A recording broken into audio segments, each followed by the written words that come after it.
We thank you, we appreciate your name. You are worthy to be praised. You are worthy to be glorified. Thank you for this opportunity.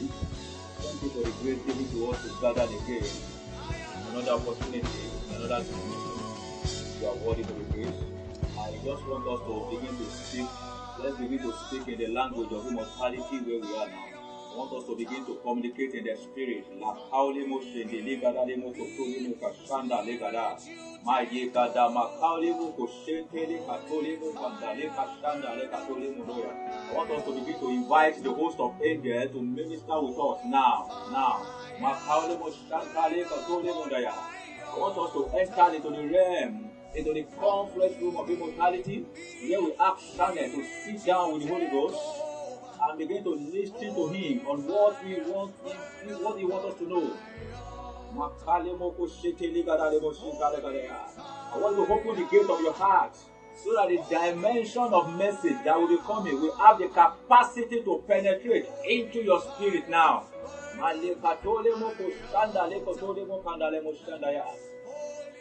just want you to know that there is no problem with the kingdom of heaven again. There's no problem with your channel to get to heaven. The problem now is the channel through which heaven will get to you.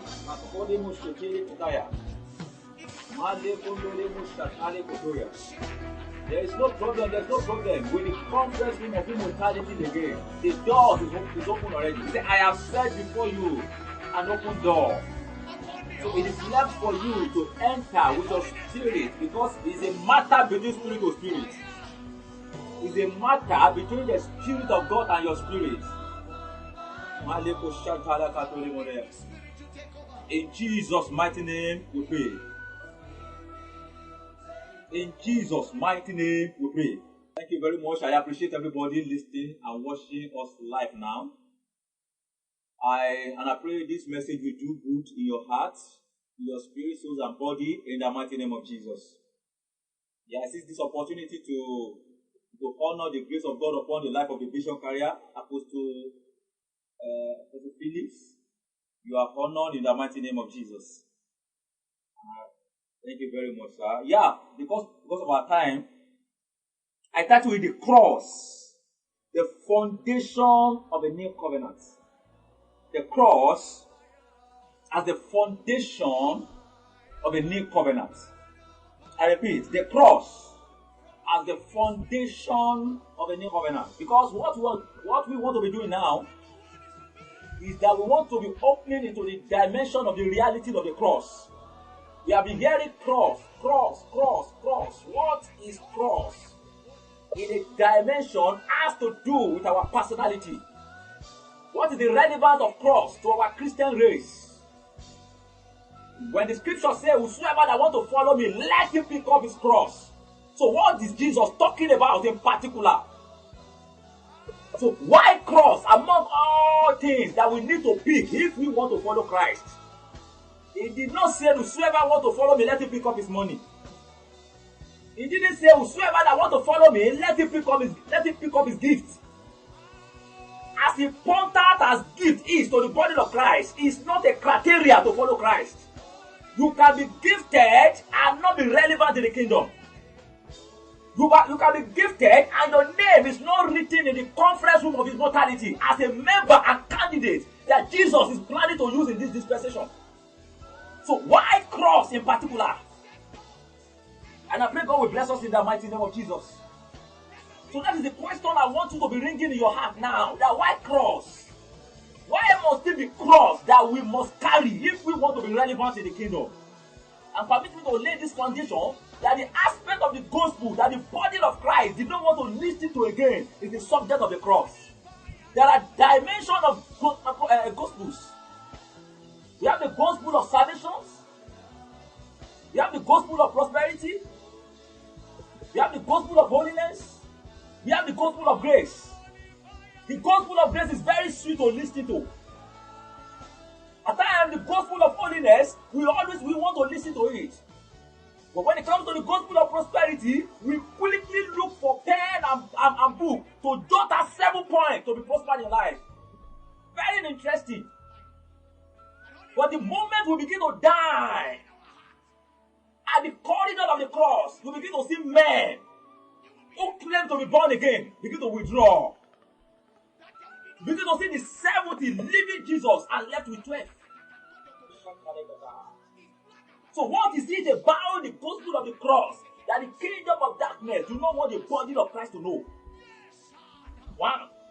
What is it about the gospel of the cross that your flesh do not even want to listen to?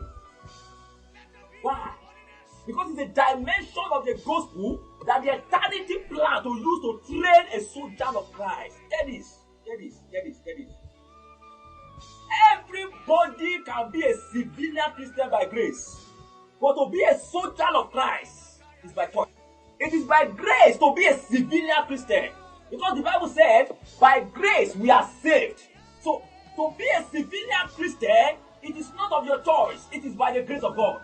But permit me to tell you, to be a soldier of Christ is by choice. It's a determination. And the condition is that whosoever that want to follow me and begin to walk in this corridor of immortality, the person one must deny himself. So each time we are talking about the gospel of cross, we are laying the foundation of a self-denial. So any dimension we begin to talk in the gospel of Christ that we are talking about denial, that we are talking about sacrifice. I just want you to know that you are already at the conference room where you are among the association of those who are carrying their cross.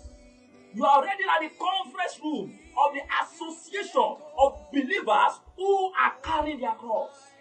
Because the moment you begin to carry your cross, you begin to get another dimension of understanding about the reality of this earth. A civilian Christian can see money as a tool of pleasure.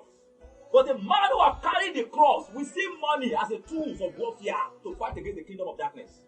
A civilian Christian will be praying for money for God to bless him to comfort himself. But the moment you begin to carry your cross, a dimension of understanding will enter your mentality and you begin to see money as a tool of warfare. So you are not praying for money for yourself, you are praying for money for the kingdom.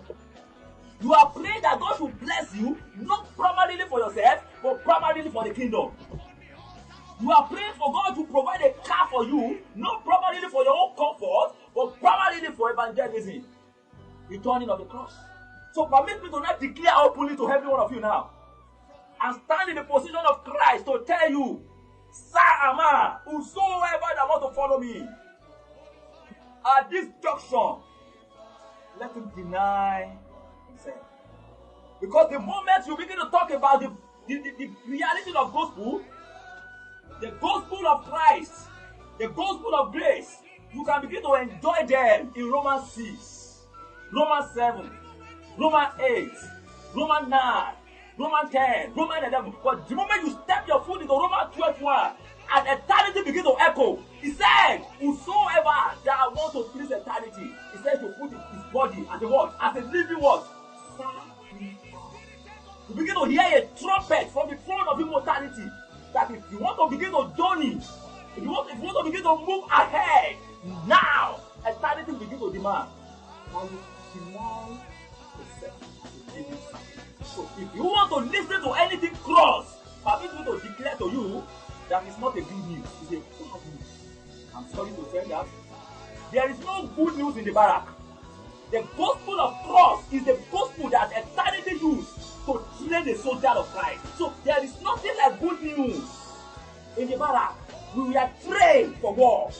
We are not trained for pleasure, we are trained for purpose. We are not trained to make money, we are trained to make impact. The moment you begin to join in the journey of the cross, your mentality is the first thing that must change.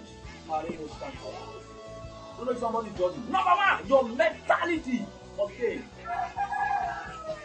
There is nothing bad when you are talking about gospel as a means of enjoyment. Truly, Christ has become poor so that we can be rich.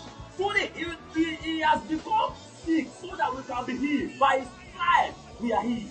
But permit me to declare to you, the moment you begin to journey in the corridor of the cross, anything can happen to you. Anything can happen to you. Not because you are attacked for yourself, you can be attacked because of Christ. Permit me to tell you what Paul said. He said, who can separate us from the love of the Christ? And Apostle Paul begin to mention them. He said, one, can it be suffering? Can it be hunger? You may be thinking that the reason why you are serving cross is to make money. And Paul is saying now that if you want to begin to journey through the cross, he said, can it be hunger? Can hunger separate us from the body of Christ? He said, even though we are tied down, like a sheep that is about to be slaughtered, he said, yet, with all this tribulation we are passing through, nothing can separate us. Those are the gospel of the cross. So it is not a gospel that is meant for everybody. It's not a gospel that it is compulsory for you. It's a gospel that is meant for those eternity have shortlisted to be a soldier of Christ. So it's not compulsory for everybody. You can neglect the gospel of the cross and still make heaven. But before you can make it in the kingdom, permit me to tell you that you must embrace the gospel of the cross. Hear this. Making it on earth is different from making it in the kingdom. You can make it on earth and not make it in the kingdom.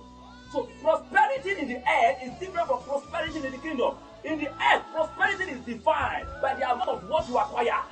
But in the kingdom, prosperity is defined by the amount of life you affect. So permit me to ask you this simple question. How many lives have you been affected? If none, is a sign that the dimension of the gospel that can produce that capacity is missing in your life, which is the gospel of the cross.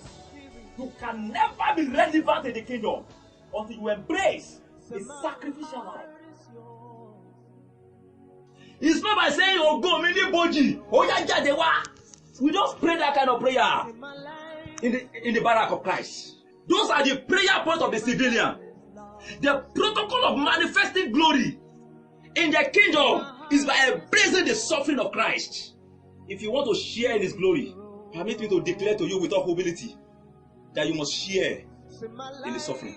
So let me just open up without pampering your spirit now that the gospel of the cross simply can be defined as the gospel of suffering. So if you are the type that you call yourself, you are called into the office of a prophet or called into the office of an evangelist, and you cannot go on a marathon fasting, and you say you want to conquer territory, you are joking. For the civilian, everything is by grace. But for the soldiers, everything is by suffering. For the civilian, everything is by gift. But for the soldier, everything is by sacrifice. I repeat. For the civilian, everything is by gift. But for the soldiers of Christ, everything is by sacrifice. We don't need much revelation to understand this dimension. Go and study secular soldiers.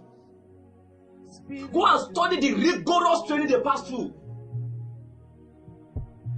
Just because to be relevant in the office of a soldier, go and study the rigorous training they pass through. And you now said you want to be a soldier of Christ. And you now think you will wake up early in the morning at 6 a.m. and eat eba. Then 9 a.m. you eat rice. Then 12 you drink coke. Then by 3 again you drink semo, you eat semo. And by 6 you round it up with pounded yam. You do that one for a whole month. You are joking.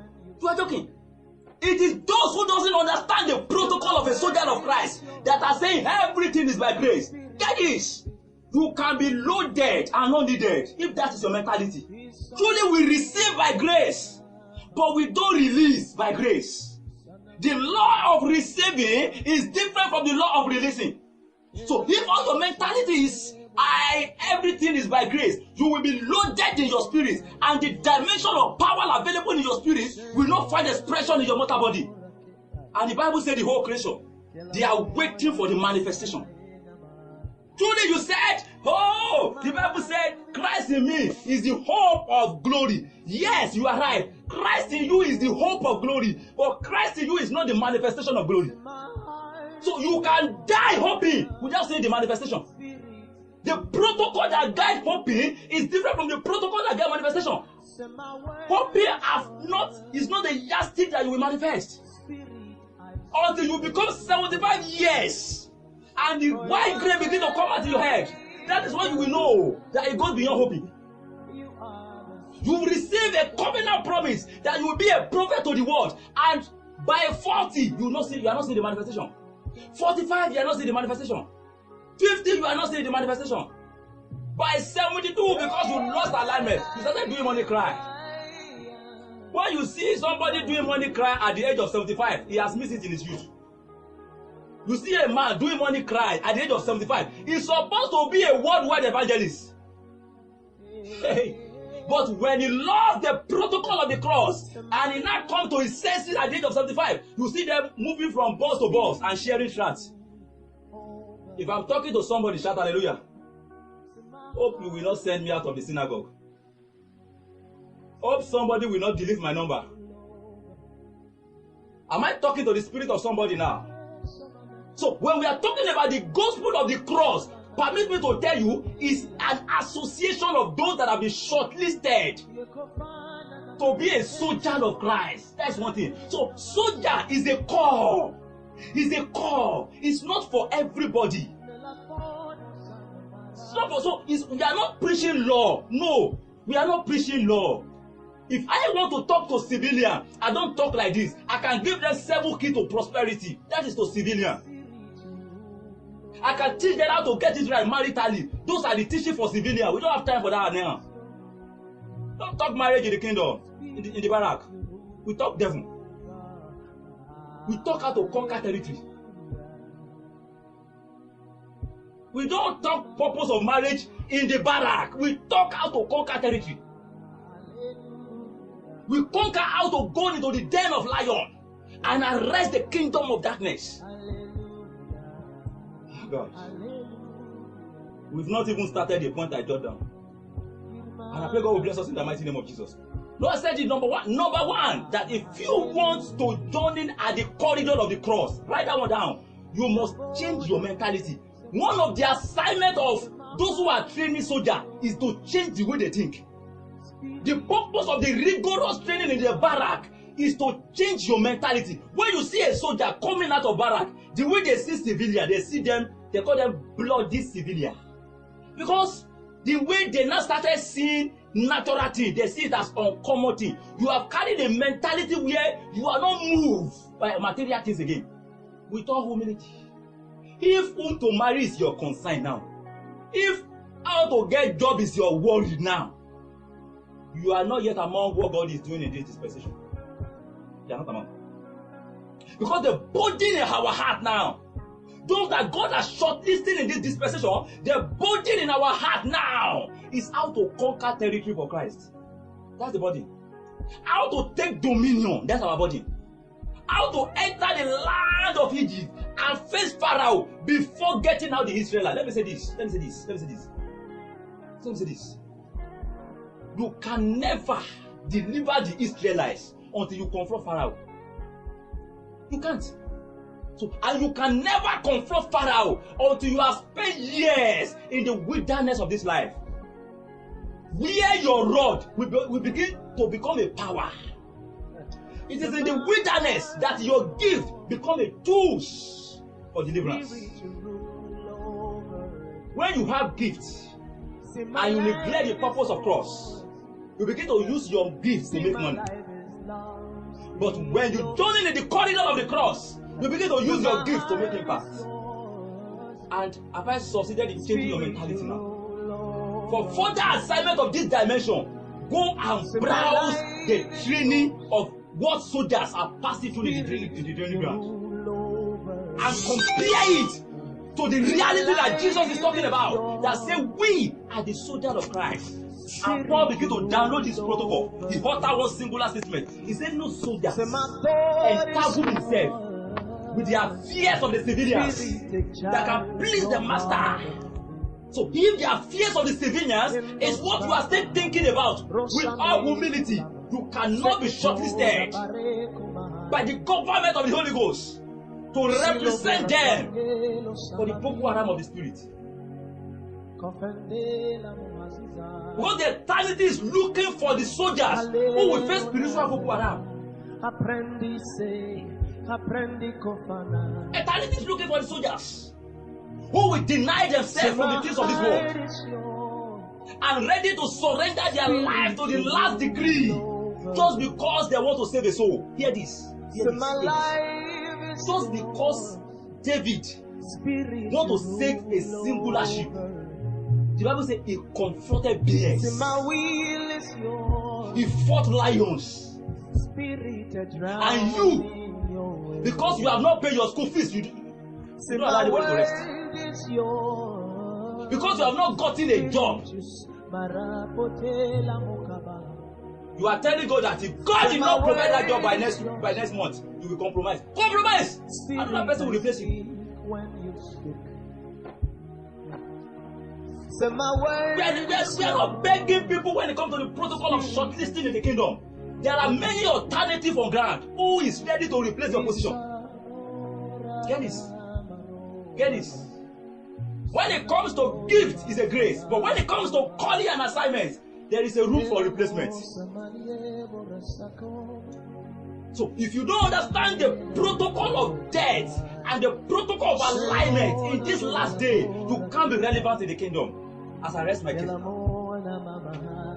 Get this down. If you don't understand the protocol of alignment and you don't understand the protocol of death to serve, you can never be relevant in the kingdom in this dispensation. As I round up, can we begin to bow down our head and begin to tell God, help me to die to myself. Help me to sacrifice my life. Help me to be in alignment so that I can be relevant in this last day. Those that God has raised now, I'm hearing in the spirit. A trumpet is sounding, calling the soldiers of Christ.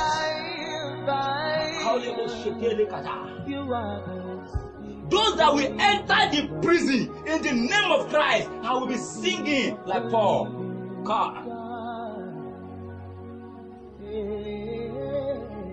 If you want to be relevant, if you don't change the way you think, one, you don't die to self, two, you don't understand the protocol of alignment, three, you can't be relevant in this kingdom. You can't.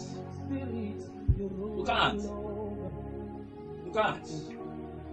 And as we surrender our will to God, as we surrender our life to God, we pray God will help us in the mighty name of Jesus. Let me drop this last note as I round up. You don't need to give your life to Christ to be saved. But you need to give your life to Christ to be used. Hello? You don't need to give your life to Christ to be saved. If you want to be saved, all you need to do is to believe. Whosoever that believe will not perish, but have everlasting life. But if you want to be used by God, you need to surrender all for Christ. In order to get all of Him, you must surrender all of you. If you don't surrender all of you, you can never get all of Him. And I pray that God Almighty will give us the grace in the mighty name of Jesus.